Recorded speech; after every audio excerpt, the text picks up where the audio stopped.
ഈശോമിശിഹായ്ക്ക് സ്തുതിയായിരിക്കട്ടെ. പ്രിയപ്പെട്ടവരെ, ജീവന്റെ വെളിച്ചമെന്ന ഈ ശുശ്രൂഷയിലേക്ക് ഞാൻ നിങ്ങളെ സ്വാഗതം ചെയ്യുന്നു. ഇന്ന് നമുക്ക് ഒരു ശുശ്രൂഷ തന്ന് നമ്മളെ സഹായിക്കുന്നത് സ്നേഹബഹുമാനപ്പെട്ട അരുൺ ബ്രദറാണ്. തിരുവമ്പാടി സ്വദേശി. ധാരാളം ധ്യാന കേന്ദ്രങ്ങളിൽ ശുശ്രൂഷ ചെയ്ത വ്യക്തിയാണ്. ജീസസ് യൂത്തിലൊക്കെ പ്രവർത്തിച്ച് ഒത്തിരി മക്കളെ കർത്താവിന് വേണ്ടി നേടിയ വ്യക്തിയാണ്. അപ്പം നമുക്ക് ആ വ്യക്തിയിലൂടെ, മകനിലൂടെ കർത്താവ് എന്താണ് നമ്മളോട് സംസാരിക്കുന്നത് അത് കേൾക്കാൻ വേണ്ടി ആഗ്രഹിക്കാം. അതോടൊപ്പം തന്നെ അവിടുത്തെ പ്രിയപ്പെട്ട മകനെ നമുക്ക് സ്വീകരിക്കാം. കർത്താവ് അനുഗ്രഹിക്കട്ടെ. മിശിഹായിലേറെ സ്നേഹമുള്ളവരെ, എല്ലാവരെയും ദൈവത്തിൻ്റെ നാമത്തിൽ ഒരിക്കൽ കൂടി സ്വാഗതം ചെയ്യുകയാണ്. വചനം നമ്മളെ പഠിപ്പിക്കുന്നുണ്ട്, മദ്യപാനി കീറത്തുണി ഉടുക്കേണ്ടി വരും. പ്രിയമുള്ളവരെ, ആ വചനം നമ്മുടെ ജീവിതത്തിൽ വെളിപ്പെടാതിരിക്കാൻ നിങ്ങൾ പ്രാർത്ഥിക്കണം. അതിനുവേണ്ടി നിങ്ങൾ ശ്രമിക്കണം. ഈ മദ്യം കഴിക്കുമ്പോൾ ഈ മദ്യപാനിയുടെ ജീവിതത്തിലേക്ക് കടന്നു വരുന്ന ആ സുഖ സൗകര്യങ്ങളുണ്ടല്ലോ, ആ സുഖങ്ങളുണ്ടല്ലോ, ഈ ലോകത്തിന്റെ മോഹങ്ങളുണ്ടല്ലോ, ഇതൊക്കെ നമ്മുടെ ജീവിതത്തിൽ നിന്ന് അകന്നു മാറും. നമ്മുടെ ദൈവത്തിന് മുൻപിൽ കണക്ക് കൊടുക്കേണ്ട ഒരു സമയമുണ്ട്. ആ സമയത്ത് നമ്മൾ കണ്ണുനീരൊഴുക്കാതിരിക്കാൻ പ്രിയമുള്ള മക്കളെ, ഇപ്പോഴേ നമ്മൾ നമ്മുടെ ജീവിതത്തിൽ നിന്ന് തിന്മയെ അകറ്റി മാറ്റി നിർത്താൻ നമ്മൾ പഠിക്കണം. ഞാൻ ഓർക്കുകയാ, ഒത്തിരി പേരെ ഞാൻ കണ്ടിട്ടുണ്ട് മദ്യപിച്ച് ലെക്ക് കെട്ടി നടക്കുന്നവരെ. അവർക്ക് അവരുടെ ജീവിതത്തിൽ എന്തോ വലിയ സംഭവമാണെന്ന ഇത് വിചാരം. പക്ഷേ ഒന്നുമല്ല മക്കളെ. ഇതിന്റെ അപ്പുറത്തൊരു ജീവിതം നിനക്കുണ്ട്. ഇതിന്റെ അപ്പുറത്തൊരു ജീവിതം നിനക്ക് തന്ന ദൈവം നിന്റെ മുൻപിൽ ആഗ്രഹിക്കുന്നത് ഇതല്ല. നീ ചിന്തിക്കണം. പ്രിയമുള്ള മക്കളെ, ഞാൻ കണ്ടിട്ടുണ്ട് ചില മക്കള് മദ്യപിച്ച് ഒരു ലെവലും ഇല്ലാതെ ഭവനത്തിലേക്ക് കടന്നു വരുമ്പോ അവരുടെ ഭാര്യമാര് അല്ലെങ്കിൽ അവരുടെ കുടുംബത്തിലുള്ളവര് അവര് മാറി നിരുന്ന് കരയുന്നത് ഞാൻ കണ്ടിട്ടുണ്ട്. എന്റെ ഭർത്താവ് ഒരു മദ്യപാനിയാണ് എന്ന് മറ്റുള്ളവരുടെ മുൻപിൽ പറയേണ്ടി വരുമ്പോ ആ ഭാര്യയ്ക്ക്, ആ മക്കൾക്കുണ്ടാകുന്ന ആ വിഷമമുണ്ടല്ലോ, അത് നിങ്ങളൊന്ന് ആലോചിച്ച് നോക്കിയേ. പ്രിയമുള്ള മക്കളെ, ചിന്തിച്ചോ, ദൈവം നിങ്ങളുടെ ജീവിതത്തെ പിടിക്കും. ദൈവം നിങ്ങളുടെ ജീവിതത്തെ പിടിക്കുവാനായിട്ട് നിങ്ങൾ അവസരം കൊടുക്കാതെ ഈ പാപത്തെ എന്റെ ജീവിതത്തിൽ നിന്ന് എന്നേക്കുമായി ഞാൻ ഉപേക്ഷിക്കുന്നു എന്ന് പറഞ്ഞുകൊണ്ട് അതിനെ മാറ്റി നിർത്താൻ നിനക്ക് കഴിഞ്ഞെങ്കിൽ നീ രക്ഷപ്പെട്ടു. ഹല്ലേലൂയ. നമുക്കറിയാം, നമ്മുടെ പല കൂട്ടുകെട്ടുകളുമാണ് നമ്മളെ മദ്യപാനത്തിലേക്ക് വീണ്ടും വീണ്ടും കൊണ്ടുവന്ന്. അങ്ങനെ തോന്നുന്നുണ്ടെങ്കിൽ ആ കൂട്ടുകെട്ടുകളിൽ നിന്ന് എന്നേക്കുമായിട്ട് മാറി നിൽക്കുവാനുള്ള ഒരു ആഗ്രഹവും ഒരു ധൈര്യവും നമ്മൾ കാണിക്കണം. പ്രിയമുള്ള മക്കളെ, ഒത്തിരി പേര് പറയുന്നത് ഞാൻ കേട്ടിട്ടുണ്ട്, എന്റെ കൂട്ടുകാരാ. ശരിയാ മക്കളെ, ഈ കൂട്ടുകാരൊന്നും നിന്റെ മുൻപിൽ ദൈവം ചോദിക്കുമ്പോ ഇവരൊന്നും നിന്റെ മുൻപിൽ ഉണ്ടാകില്ല. അന്ന് നീ ദൈവത്തോട് പറയുക, എന്റെ കൂട്ടുകാരാ എന്നെ കൊണ്ടേ മദ്യപിക്കാൻ കാരണം എന്ന് പറഞ്ഞ അതോടെ ദൈവം കേൾക്കിയാലോ മക്കളെ. അതുകൊണ്ട് ഈ ഭൂമിയിൽ നീ ആയിരിക്കുമ്പോ നീ കരുണയ്ക്ക് വേണ്ടി എന്നോട് പ്രാർത്ഥിക്ക്. ഞാൻ നിനക്ക് എന്റെ കരുണ തരും. നീ ആ ഭാവത്തെ ഉപേക്ഷിക്ക്. എന്റെ കരുണ നിന്റെ ജീവിതത്തിൽ വെളിപ്പെടും. മരിച്ച സ്വർഗത്തിലേക്ക് ചെല്ലുമ്പോ, നമ്മൾ മരിച്ചു കഴിയുമ്പോ നമ്മുടെ വിധിയിലുണ്ടല്ലോ, ദൈവത്തിന്റെ അടുത്ത് നിന്ന് നമ്മൾ കരുണ പ്രതീക്ഷിക്കണ്ട കേട്ടോ. പ്രതീക്ഷിക്കണ്ട, ഒരു കാരണവശാലും പ്രതീക്ഷിക്കണ്ട. കാരണം പലരെയും തെറ്റിദ്ധരിപ്പിച്ചു വെച്ചിരിക്കുന്നതാ, ദൈവം കരുണയുള്ളവനല്ലേ, അവൻ ക്ഷമിക്കും. വെറുതെ മക്കളെ, ഈ ഭൂമിയിൽ നീ ആയിരിക്കുമ്പോ നിന്റെ പാപത്തെ നീ ഏറ്റുപറഞ്ഞ്, നിന്റെ തെറ്റിനെ നീ ഏറ്റുപറഞ്ഞ്, നീ കുമ്പസാരിച്ച് പ്രാർത്ഥിച്ച് നീ ദൈവസന്നിധിയിലേക്ക് കടന്നിയല്ലേ, നിനക്ക് കരുണ ലഭിക്കും. മരണശേഷം നിന്റെ മുൻപിൽ വിധിയാളായിട്ട് പ്രത്യക്ഷപ്പെടുന്ന കർത്താവിന്റെ മുൻപിൽ നിന്ന് നീ ഒരു കരുണയും പ്രതീക്ഷിക്കണ്ട. കാരണം ഈ ഭൂമിയിൽ നിനക്ക് അവസരം തന്നതാ ദൈവം. തെറ്റിനെ ഏറ്റുപറയുവാനും പാപത്തെ ഉപേക്ഷിക്കുവാനും നിന്റെ മുൻപിൽ അവസരം തന്നപ്പോ നീ അതിനെ മാറ്റി നിർത്തിയിട്ടുണ്ടെങ്കിൽ, മകനെ മകളെ, നീ ഓർത്തുകൊള്ളുക, നിന്റെ മുൻപിൽ ദൈവം വെളിപ്പെടുമ്പോ ഈ കരുണ നീ ദൈവത്തിൽ നിന്ന് പ്രതീക്ഷിക്കരുത്. ഹല്ലേലൂയ, ഹല്ലേലൂയ, ഹല്ലേലൂയ. ഞാൻ കണ്ടിട്ടുണ്ട് മക്കളെ, ഈ മദ്യപിച്ചൊക്കെ വന്നേച്ചിട്ട് വീട്ടിൽ കിടന്ന് മോശമായി പറയുന്ന, മോശമായി പ്രവർത്തിക്കുന്ന അവരിൽ തന്നെ ഒരു നെഗറ്റീവ് എനർജി, പല അഭിപ്രായങ്ങൾ കാണിക്കുന്നു. എന്തെല്ലാം രീതിയിൽ, അതായത് എന്തൊക്കെ മോശമായിട്ടുള്ള കാര്യങ്ങളിലൂടെ അവർക്ക് മുൻപോട്ട് വരാൻ പറ്റുമോ ആ രീതിയിലെല്ലാം പിശാചിനെ അവര് അടിപ്പെടുന്നത് കണ്ടിട്ടുണ്ട്. സങ്കടം തോന്നും. കാരണം ദൈവം നൽകിയ ജീവനെ വില കൽപ്പിക്കാത്ത മക്കൾ.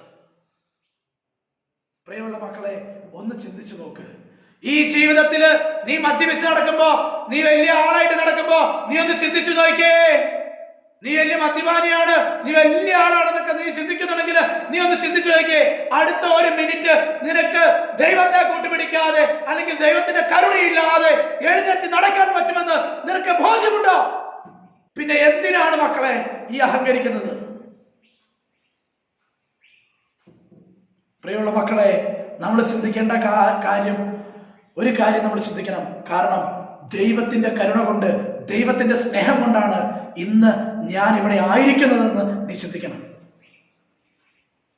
പ്രിയമുള്ള മക്കളെ, ദൈവം ഈ ഭൂമിയിലേക്ക് നിന്നെ പറഞ്ഞു വിട്ടപ്പോ ദൈവം നിന്നോട് പറഞ്ഞു, നന്മയും തിന്മയും നിന്റെ മുൻപിലുണ്ട്, നിനക്ക് ഇഷ്ടമുള്ളത് എടുത്തുകൊള്ളുക. ഞാനിത് പറയുന്നതിന് കാരണം അനേകം കുടുംബങ്ങളില് ഭാര്യമാര്, മക്കള് വേദനിച്ച് കഴിയുന്നുണ്ട്. ചിലരൊക്കെ സംസാരിക്കുമ്പോ അവർ പറയാറുണ്ട്, എന്ത് ചെയ്യാനാ മാതാപിതാക്കളുടെ കള്ളുകുടി കാരണം മാതാപിതാക്കൾ മദ്യപിച്ച് നാണക്കേട് വരുത്തി വെക്കുന്നത് മൂലം വേദന അനുഭവിക്കുന്ന അനേകം മക്കളെ ഞാൻ കണ്ടിട്ടുണ്ട്.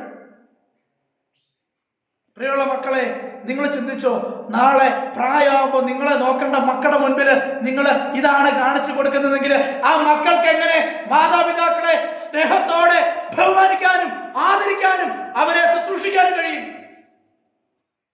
മക്കളെ ചിന്തിച്ചോ, രാവിലെ മുതൽ വൈകുന്നേരം വരെ വലിയ ഡീസന്റാ, സന്ധ്യയായി കഴിഞ്ഞാൽ സ്വഭാവം മാറി. അതുകൊണ്ട് എന്റെ മക്കളോട് ഞാൻ പറയുക, മക്കളെ, ദൈവത്തിന് മുൻപിൽ കണക്ക് കൊടുക്കേണ്ടി വരും. നിന്റെ ശക്തിയും ബുദ്ധിയും ധൈര്യം ഉണ്ടല്ലോ, അതൊന്നും അവിടെ പറ്റില്ല. അതുകൊണ്ട് ചിന്തിക്കുക മക്കളെ, ജീവിതത്തില് ദൈവം തന്ന ഈ വലിയ ജീവിതത്തില് നമ്മൾ ദൈവത്തോട് ചോദിക്കുക, ദൈവമേ, എൻ്റെ ജീവിതത്തിൽ നിന്ന് അകറ്റിക്കളയേണ്ട ഏതെല്ലാം മേഖലകളുണ്ടോ അതിനെയെല്ലാം പൂർണ്ണമായിട്ട് ഉപേക്ഷിക്കാനുള്ള കൃപ ദൈവമേ നീ എനിക്ക് താ എന്ന് പറഞ്ഞ് പ്രാർത്ഥിക്കും. മക്കളെ, നിങ്ങൾക്കൊരു പക്ഷേ സ്വന്തമായിട്ട് അതിനെ ഉപേക്ഷിക്കാൻ പറ്റില്ലായിരിക്കും. പക്ഷേ പ്രാർത്ഥനയിലൂടെ നിങ്ങൾ ദൈവത്തിന്റെ സന്നിധിയിലേക്ക് കടന്നു വരികയാണെങ്കിൽ ദൈവം പറയുന്ന കാര്യമുണ്ട്. പ്രാർത്ഥനയിലൂടെയും കൃതജ്ഞതാ സ്തോത്രത്തിലൂടെയും നിങ്ങൾ എന്നോട് ചോദിക്കുന്ന കാര്യം ഞാൻ നിങ്ങൾക്ക് സാധിച്ചു തരും. ഹല്ലേലൂയ, ഹല്ലേലൂയ, ഹല്ലേലൂയ, ഹല്ലേലൂയ. പ്രിയമുള്ള മക്കളെ, നിങ്ങൾ ചിന്തിച്ചു, ജീവിതം എന്തിനു വേണ്ടിയിട്ടാ ഞാൻ ഈ മദ്യപിക്കുന്നത്? പലരും പറയാറുണ്ട്, എന്റെ ടെൻഷൻ മാറാനാ, എന്റെ വേദന മാറാനാ, എന്റെ നിരാശ മാറാനാ. പ്രിയമുള്ള മക്കളെ, 1 മണിക്കൂറോ അല്ലെങ്കിൽ 2 മണിക്കൂറോ 3 മണിക്കൂറോ 4 മണിക്കൂറോ കഴിയുമ്പോ ഈ കള്ളു കുടിച്ചതിന് ലെക്ക് വിട്ട് കഴിയുമ്പോ നിന്റെ ജീവിതത്തിൽ നീ വീണ്ടും പഴയ പോലെ അല്ലേ? അപ്പൊ നിന്റെ മുൻപിൽ ആ ചോദ്യത്തിന് പരിഹാരമുണ്ടോ? ആ പ്രശ്നത്തിന് പരിഹാരമുണ്ടോ? ഇല്ലല്ലോ. നീ ഈ സമയം നീ കള്ളു കുടിക്കാനിരിക്കുന്ന ഈ സമയം ദൈവത്തിന്റെ മുൻപിൽ നീ പോയിരുന്ന് പ്രാർത്ഥിക്കുകയാണെങ്കിൽ ഈ സമയം 4-5 മണിക്കൂർ കഴിയുമ്പോ നിന്റെ മുൻപിൽ അതിനുള്ള ഉത്തരം കിട്ടുമെന്ന് നീ എന്താ വിശ്വസിക്കാത്തത്? ഹല്ലേലൂയ, ഹല്ലേലൂയ, ഹല്ലേലൂയ, ഹല്ലേലൂയ. പ്രിയമുള്ള മക്കളെ, ഇപ്പോ ഈ മദ്യപിച്ച് സന്തോഷമായിട്ടൊക്കെ ജീവിച്ച മാതാപിതാക്കള് നിങ്ങളൊന്ന് ചിന്തിച്ച് തിരിഞ്ഞു നോക്ക്. നിങ്ങളുടെ മക്കള് നിങ്ങളൊന്ന് തിരിഞ്ഞു നോക്ക്. നിങ്ങളുടെ മക്കൾ എങ്ങനെയാ? മദ്യപിക്കാറുണ്ടോ? അല്ലെ നിങ്ങളുടെ മക്കള് മദ്യപിച്ച് നടക്കുന്നത് കാണുമ്പോൾ സങ്കടം വരാറുണ്ടോ? പക്ഷേ ഇതിനിടയ്ക്ക് ഞാൻ പറയട്ടെ, മദ്യപിക്കാത്ത മാതാപിതാക്കളുടെ മക്കളെ മദ്യപിക്കുന്നുണ്ട്. പക്ഷേ അവരെ ഒന്നുമല്ല ഞാൻ കുറ്റപ്പെടുത്തുന്നത്. ഞാൻ പറയുന്നത്, ഇന്ന് മദ്യപിക്കുന്ന വ്യക്തിയുണ്ടോ? നീ ചിന്തിച്ചോ, നിന്റെ മകൻ നാളെ ഇതിനെ കഴിഞ്ഞ് കഷ്ടമായിട്ട് നിന്റെ മുമ്പിൽ കാണും. അതുകൊണ്ട് എൻ്റെ പൊന്നുമക്കളെ ഞാൻ പറയുക, ഇത്രയും വലിയ ഒരു തിന്മയുടെ വിപത്തിനെ നിന്റെ ജീവിതത്തിൽ നിന്ന് നീ പറിച്ചു ദൂരെ എറിയ്. നിന്റെ പ്രശ്നം നീ ദൈവത്തിനോട് പറ. നിന്നെ സഹായിക്കാൻ ദൈവത്തോട് പറ. അതുകൊണ്ട് ആ കർത്താവ് പറഞ്ഞു, ഞാൻ പോകുന്നു, ഞാൻ പോയി കഴിയുമ്പോ സഹായകനെ ഞാൻ നിന്റെ മക്കളിലേക്ക് അയക്കും, നിങ്ങളുടെ മക്കളിലേക്ക് അയക്കും. ദൈവത്തിന്റെ വാഗ്ദാനമാ മക്കൾ. ആ സഹായകൻ നിങ്ങൾക്ക് വന്നു കഴിയുമ്പോൾ നിങ്ങൾക്ക് എന്ത് പറ്റും? ശക്തി പ്രാപിക്കും. ആ സഹായകനെ നമുക്ക് ലഭിക്കാൻ വേണ്ടി നമ്മൾ പ്രാർത്ഥിക്കും. ആ പരിശുദ്ധാത്മാവിന്റെ ശക്തി നിന്റെ ജീവിതത്തിൽ വെളിപ്പെടാൻ വേണ്ടി നീ പ്രാർത്ഥിക്കണം. ആ അപ്പോഴേ മക്കളെ ജീവിതത്തിൽ ഈ സന്തോഷത്തെ അനുഭവിക്കാനായിട്ട് സാധിക്കുകയുള്ളൂ. മക്കളെ, പണം ഉണ്ടായിട്ട് മക്കളെ ഇന്ന് വരെയും ജീവിതത്തെ കെട്ടിപ്പടുക്കാൻ പറ്റാത്ത അനേകം വ്യക്തികളുണ്ട്. നല്ല ജോലി ഉണ്ടായിട്ട് ജീവിതത്തെ കെട്ടിപ്പടുക്കാൻ പറ്റാത്ത അനേകം മക്കളുണ്ട്. എല്ലാ സുഖ സൗകര്യങ്ങളും ജീവിതത്തിൽ ഉണ്ടായിട്ടും ജീവിതത്തെ കെട്ടിപ്പടുക്കാൻ പറ്റാത്ത അനേകം മക്കള് ഈ ലോകത്തിലുണ്ട്. നിനക്ക് നിന്റെ ജീവിതം കെട്ടിപ്പടുക്കണമെങ്കിൽ ക്രിസ്തുവിന്മേൽ നീ നിന്റെ ജീവിതത്തെ ഉയർത്താൻ ശ്രമിക്കുക. ദൈവമാകുന്ന വചനത്തിന്റെ മുകളിൽ ദൈവിക വചനത്തെ നീ കൂട്ടുപിടിച്ചുകൊണ്ട് നിന്റെ ജീവിതത്തെ നീ കെട്ടിപ്പടുത്തുയർത്താനായിട്ട് നീ ശ്രമിക്കുക. അപ്പൊ നിനക്ക് കാണാൻ പറ്റും, മറ്റുള്ള വ്യക്തികൾ നിന്നെ നോക്കി പറയും, അവന്റെ ജീവിതത്തെ നീ നോക്കി പഠിക്കുക. ഹല്ലേലൂയ, ഹല്ലേലൂയ, ഹല്ലേലൂയ.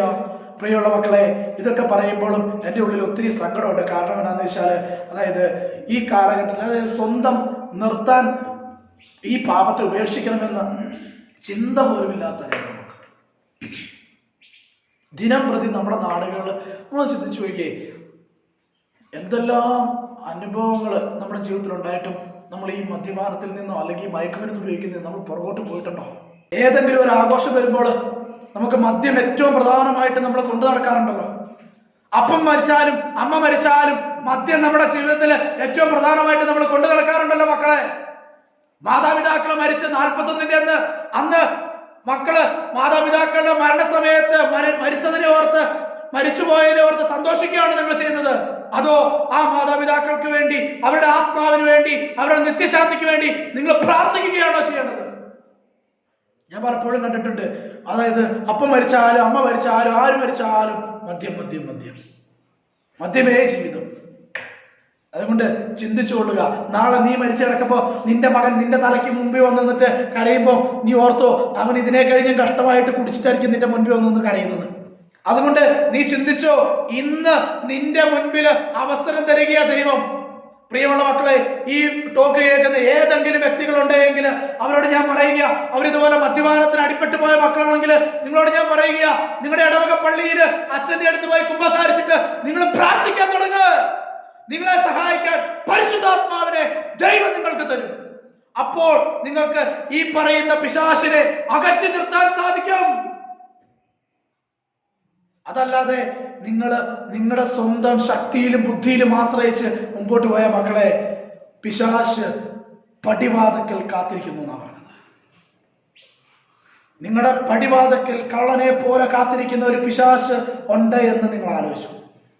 പ്രിയമുള്ള മക്കളെ, ഞങ്ങളെ പോലെയുള്ള ആളുകൾ നിങ്ങളുടെ മുൻപിൽ ഈ തൊണ്ട പൊട്ടിക്കീറി കിടന്നുകൊണ്ട് ഇങ്ങനെ പറയുന്നത് വേറൊന്നും കൊണ്ടല്ല. അനേകം വ്യക്തികൾ അവരുടെ കുടുംബങ്ങളിലെ ബുദ്ധിമുട്ടുകളും പ്രശ്നങ്ങളും, ഭർത്താവ് കുടിച്ചിട്ട് വന്നിട്ട് ഭാര്യ ഉപദ്രവിക്കുന്നു, അല്ലെങ്കിൽ കുടിച്ചു കഴിഞ്ഞ് വന്നിട്ട് ഭാര്യയുടെ മക്കളുടെ കാര്യങ്ങളൊന്നും ശ്രദ്ധിക്കുന്നില്ല, വീട്ടിൽ എപ്പോഴെങ്കിലും തോന്നുന്ന പോലെ വരുന്നു, തോന്നുന്ന പോലെ പോകുന്നു, അവരുടെ ഇഷ്ടം പോലെ ചെയ്യുന്നു. അങ്ങനെയൊക്കെ ജീവിക്കുന്ന കണ്ട് വേദന സഹിക്കാൻ വയ്യാതെ അനേകം ഭാര്യമാരും മക്കളും ഞങ്ങളോട് പറയാറുണ്ട്, എൻ്റെ ബ്രദറെ, എൻ്റെ അപ്പൻ്റെ അമ്മയുടെ കള്ളുകൂടി ഒന്ന് മാറ്റാൻ, എൻ്റെ അപ്പൻ്റെ കള്ളുകൂടി മാറാൻ വേണ്ടി ഞാനും എൻ്റെ അമ്മയും കണ്ണുനീരൊഴുക്കി പ്രാർത്ഥിക്കുക. ആ സമയത്ത് അപ്പൻ എന്താ ചെയ്യുന്നത്? അപ്പൻ ഷാപ്പിലിരുന്ന് കള്ളു കുടിച്ചു തീർക്കുക. പ്രിയമുള്ള മക്കളെ, ചിന്തിച്ചോ, നീ ചിന്തിച്ചോ, നാളെ നിന്റെ മകൻ ഇതുപോലെ നിന്റെ മുൻപിൽ വരും. നീ വിളിക്കുമ്പോ നിന്റെ മകൻ പറയും, എനിക്കിപ്പോ സൗകര്യമില്ല, എനിക്ക് ചെയ്യാൻ പറ്റില്ല. മക്കളെ, അന്നേരം മക്കളോട് പറഞ്ഞു കൊടുക്കാൻ നമുക്കൊന്നും ഉണ്ടായില്ല. കാരണം നമ്മൾ കാണിച്ചു കൊടുത്ത മാതൃക അതാ മക്കൾ നാളെ തുടരുക. ഇന്ന് നിങ്ങളുടെ മുൻപിൽ മക്കളെ ഈ ഒച്ച അടച്ച് നിങ്ങളോട് ഈ വചനം പറയുമ്പോൾ ഞാൻ നിങ്ങളോട് പറയുക, ഇതിലെ ഈ വചനം കേൾക്കുകയോ ഈ ടോക്ക് കാണുകയോ ചെയ്യുന്ന ഏതെങ്കിലും വ്യക്തികൾ മദ്യപാനത്തിന് അടിപ്പെട്ട് പോയിട്ടുണ്ടെങ്കിൽ, അല്ലെങ്കിൽ മയക്കുമരുന്നിന് അടിപ്പെട്ട് പോയിട്ടുണ്ടെങ്കിൽ, മക്കളെ, നിങ്ങൾ ആ ദുശീലത്തിൽ നിന്നും ഒഴിവാകാൻ പറ്റുന്നില്ലെങ്കിൽ നിങ്ങൾ പ്രാർത്ഥിക്ക്.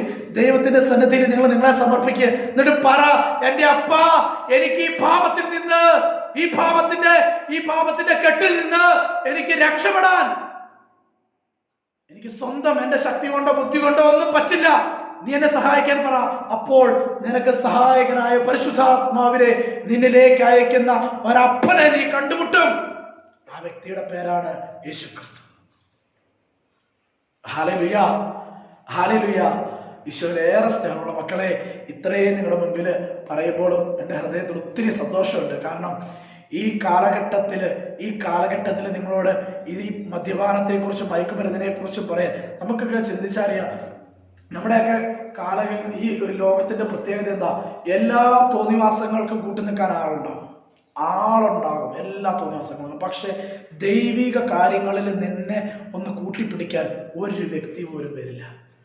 പക്ഷെ ഞാൻ നിന്നോട് പറയുക, നിനക്ക് വേണ്ടി എപ്പോഴും തുറന്നിട്ടിരിക്കുന്ന ഒരു വാതിലുണ്ട്, നിനക്ക് വേണ്ടി എപ്പോഴും അന്വേഷിക്കുന്ന ഒരു കൂട്ടുകാരൻ നിനക്കുണ്ട്. ആ വ്യക്തിയാണ് ഈശോ. അതുകൊണ്ട് നീ ചിന്തിക്കുക, നിന്റെ ജീവിതം, എൻ്റെ ജീവിതം എങ്ങനെയായി തീരണമെന്ന് നീ ആഗ്രഹിക്കുന്നു. അതാകണമെങ്കിൽ അനേകം മക്കൾ പറയുന്നുണ്ട്, കടവ അങ്ങോട്ട് തിരിയാൻ പോയി, ഇങ്ങോട്ട് തിരിയാൻ പോയി, അവിടെ കൊടുക്കാനുണ്ട്, ഇവിടെ കൊടുക്കാനുണ്ട്. എന്താ കാരണം? മദ്യപാനി കീറത്തുണി എടുക്കേണ്ടി വരും എന്ന് പറയുന്ന കർത്താവ് നിന്റെ ജീവിതത്തിലെ കടത്തിൽ എങ്ങനെയാ ദൈവത്തിന് ഇടപെടാൻ പറ്റുക? ഇങ്ങനെ ഇടപെടാൻ പറ്റും? ചിന്തിക്കണം മക്കളെ. മദ്യപാനി എന്നും ദാരിദ്ര്യത്തിലകപ്പെടും. നമ്മളൊക്കെ വലിയ മണിമാളുകളൊക്കെ ഉണ്ടാക്കുമ്പോൾ നമ്മൾ അതിനകത്തൊരു മുറി തന്നെ മാറ്റി വെക്കാറുണ്ടല്ലോ. എന്തിന്? കുപ്പി വെക്കാൻ വേണ്ടി, മദ്യക്കുപ്പി വെക്കാൻ വേണ്ടി. അതൊരു ബാറാ. ആ ബാറിന് ഇഷ്ടംപോലെ ഏത് ബ്രാൻഡാ വേണ്ട അതവിടെ ഉണ്ട് നമ്മുടെ വീട്ടില്. എന്നിട്ട് അതിന് മുകളിൽ നിധി കാക്കുന്ന ഭൂതത്തെ പോലെ നീ ഇരിക്കുമ്പോ നീ ആലോചിച്ചോ, നീ ഇരിക്കുന്നത് നിന്റെ കുഴിയില. നീ പാപം ചെയ്ത് ദൈവത്തെ വേദനിപ്പിക്കുമ്പോ വചനം പറഞ്ഞു വെക്കുന്നുണ്ട് സങ്കീർത്തനം, ഭാവിയുടെ പാത കല്ലുപാകി വിരസപ്പെടുത്തിയിരിക്കുന്നു, അതിന്റെ അന്ത്യം പാതാളത്തിലാണ്. ആ പാതാളത്തിന് മുകളിലാ നീ പോയി ഇരിക്കുന്നത്.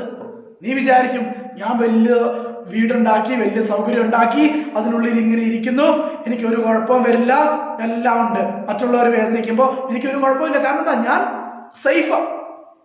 നീ ഒരു സേഫും അല്ല മോനെ. നിന്റെ ജീവിതത്തിൽ ദൈവത്തെ നീ എന്ന് ഉപേക്ഷിക്കുന്നു, അല്ലെങ്കിൽ ദൈവത്തോട് നീ പ്രാർത്ഥിക്കാതെ ദൈവത്തിൽ നിന്ന് അകന്നിരിക്കുന്ന എന്നോ, അന്ന് മുതൽ നിന്റെ ജീവിതം സേഫാണെന്ന് നീ വിചാരിക്കണ്ട. അങ്ങോട്ട് ചിന്തിച്ചു മക്കളെ, ചിന്തിച്ചു. പണവും പത്രാസൊന്നും മക്കളെ ദൈവത്തിന് ആവശ്യമില്ല. ദൈവത്തിന് ഇതൊന്നും ആവശ്യമില്ല. ദൈവത്തിന് ആഗ്രഹം ഒന്ന് മാത്രമേ ഉള്ളൂ, താൻ രക്തം കൊടുത്ത്, അതായത് തന്റെ രക്തം കൊടുത്ത് നേടിയെടുത്ത ഈ ജനത്തെ സ്വർഗത്തിൽ കാണുന്നത് വരെ ആ അപ്പന് വേദനയാ. തന്റെ മക്കള് നഷ്ടപ്പെട്ടു പോകുന്നതിനെ ഓർത്ത് വേദനിക്കുന്ന ആ അപ്പന്റെ മുഖം നിന്റെ മനസ്സിൽ വന്നാൽ നിനക്ക് എങ്ങനെ മദ്യപിക്കാൻ പറ്റും? പക്ഷെ ആ അപ്പന്റെ മുഖം നിന്റെ മനസ്സിലേക്ക് വരണമെങ്കിൽ എപ്പോഴെങ്കിലും നീ ഇങ്ങനെ ഒരു അപ്പനെ കുറിച്ച് നീ ചിന്തിക്കണം. നിന്റെ കുഞ്ഞുണ്ടാകുമ്പോ, നിനക്കൊരു കുഞ്ഞുണ്ടാകുമ്പോ നീ ചിന്തിക്കണം, ഈ കുഞ്ഞ് എന്നെ കുറിച്ച് ചിന്തിക്കാൻ, എന്റെ അപ്പൻ എന്ന് പറയാൻ ആ കൊച്ചിന് എന്ത് നാണക്കേട് ഉണ്ടാകാതിരിക്കാൻ എന്ത് വേണം? എന്റെ കുഞ്ഞിന് ഞാൻ കൊടുക്കേണ്ട മാതൃക അതായിരിക്കണം. ദൈവത്തെ കാണിച്ചു കൊടുക്കണം മക്കളെ. പ്രാർത്ഥിക്കുന്നത് മോശമായി കാണുന്ന അപ്പന്മാരുണ്ട്. അല്ലെങ്കിൽ പ്രാർത്ഥന എന്ന് പറയുന്നതിന് അവിടെ പോയിരുന്ന് പ്രാർത്ഥിക്കും, അയ്യോ എന്റെ ഭാര്യ എന്ന് വിചാരിക്കും, എന്റെ മക്കളെന്ന് വിചാരിക്കുന്ന വാർത്തമാരും ഉണ്ട്. അതുകൊണ്ട് ഞാൻ പറയാ, ഈ പ്രാർത്ഥന ഒന്നുകൊണ്ട് മാത്രം മക്കളെ നിങ്ങളുടെ ജീവിതം രക്ഷപ്പെടുള്ളൂ.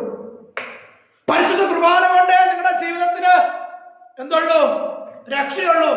ഏറ്റവും വലിയ ആരാധന എന്ന് പറയുന്നത് പരിശുദ്ധ കുർബാനയാ. അനുദിനം നിന്റെ ഇടവക ദേവാലയത്തില് വിശുദ്ധ ബലി അർപ്പിക്കപ്പെടുമ്പോൾ മക്കളെ, നിനക്ക് മദ്യപാനത്തെ ഉപേക്ഷിക്കാൻ പറ്റില്ലെങ്കിൽ പോയി വിശുദ്ധ കുർബാനയിൽ പങ്കെടുത്തിട്ട് പ്രാർത്ഥിക്കുക. എന്ത് പറയണം? കർത്താവേ, ഈ കാസിയോട് പീലാസിയോട് കൂടെ ഞാൻ എന്റെ ഈ മദ്യപാനത്തെ സമർപ്പിക്കുക, ഇതിനെ എന്നിൽ നിന്ന് മാറ്റിച്ച ദൈവം മാറ്റി തരുന്നത് നിനക്ക് കാണാൻ പറ്റും. Praise the Lord, hallelujah. പ്രിയമുള്ള മക്കളെ, ഇതിനെ കുറിച്ച് പറഞ്ഞാൽ ഇന്നത്തെ ദിവസം തീരില്ല, ഇന്നത്തെ ദിവസം നമുക്ക് തീരില്ല. അപ്പൊ മക്കളോട് പറയുകയാണ്, ഏറ്റവും സ്നേഹത്തോടു കൂടി പറയുകയാണ്, അതായത് ജീവിതത്തിൽ ഈ മേഖലകളിൽ നിന്ന് മക്കളെ നിങ്ങൾ മാറ്റപ്പെടണം. ക്രിസ്തു സാക്ഷ്യമായി ജീവിക്കാൻ നിന്റെ ജീവിതത്തെ നീ മാറ്റണം. മറ്റുള്ളവർ നിന്നെ കുറിച്ച് മോശമായിട്ട് പറയുന്നുണ്ടെങ്കിൽ മക്കളെ നീ അത് ഓർത്ത് പേടിക്കണ്ട. കാരണം നിന്റെ ജീവിതത്തിൽ നീ നന്മ ചെയ്തിട്ട് നിനക്ക് തിരിച്ചു കിട്ടുന്നത് നിന്ദനമാണെങ്കിൽ നീ ഭയപ്പെടേണ്ട, നീ രക്ഷപ്പെട്ടു. കാരണം ക്രിസ്തു നിന്റെ കൂടെയുണ്ട്. കാരണം ദൈവത്തെ ഏറ്റവും കൂടുതൽ മനസ്സിലാക്കിയിരിക്കുന്ന ആരാന്നറിയോ? പിശാച. അതുകൊണ്ടാ ബൈബിൾ മുഴുവൻ നമ്മൾ വായിക്കുമ്പോൾ കാണാൻ പറ്റും, ദൈവം പിശാചിനെ പിടിച്ചു കെട്ടാനായിട്ട് വരുമ്പോ അവൻ പറയാറുണ്ട്, നീ ജീവിക്കുന്ന ദൈവത്തിന്റെ പുത്രനാണെന്ന് എനിക്കറിയാം, നീ എന്തിനാ എന്റെ കാര്യത്തിൽ ഇടപെടുന്നത്? അപ്പോ മറ്റുള്ളവര് നീ നന്മ ചെയ്തിട്ട്, നീ നല്ല കാര്യം ചെയ്തിട്ട്, നല്ല പ്രവൃത്തികൾ ചെയ്തിട്ട് നിന്നെ മോശമായി ചിത്രീകരിക്കുന്നുണ്ടെങ്കിൽ നീ രക്ഷപ്പെട്ടു. നിന്റെ ജീവിതത്തിൽ ക്രിസ്തു സാക്ഷ്യം ആയി, നീ ക്രിസ്തുവിന്റെ മകനായി. അതാണ് അതിന്റെ സത്യം മക്കളെ. അതുകൊണ്ട് ഈ ജീവിതത്തെ ഓർത്ത് ദൈവത്തിന് നന്ദി പറയാം. ഈ ജീവിതത്തെ ഓർത്ത് ദൈവത്തിന് നന്ദി പറയുക. മക്കളെ, വേദനകളും പ്രയാസങ്ങളും പ്രതിസന്ധികളൊക്കെ വരുമ്പോൾ അതിൻ്റെ നടുവിൽ ദൈവത്തെ കൂട്ടുപിടിച്ച് മുൻപോട്ട് ഓടാനുള്ള ആ വലിയ കൃപയ്ക്ക് വേണ്ടി നമ്മൾ ആഗ്രഹിക്കണം. അതുകൊണ്ട് അതിനായിട്ടുള്ള എല്ലാ പരിശ്രമങ്ങളും നിങ്ങളുടെ ജീവിതത്തിൽ ഉണ്ടാകട്ടെ. ദൈവിക സാന്നിധ്യം നിങ്ങളുടെ ജീവിതത്തിൽ നിറയട്ടെ. പ്രിയമുള്ള മക്കളെ, എല്ലാവിധ അനുഗ്രഹങ്ങളും നിങ്ങളുടെ ജീവിതത്തിൽ ഉണ്ടാകട്ടെ എന്ന് പ്രാർത്ഥിക്കുന്നു. സർവശക്തനായ ദൈവം നിങ്ങളെയും എന്നെയും അനുഗ്രഹിക്കട്ടെ എന്ന് പ്രാർത്ഥിക്കുന്നു. പിതാവിൻ്റെയും പുത്രൻ്റെയും പരിശുദ്ധാത്മാവിൻ്റെയും നാമത്തിൽ ആമേൻ.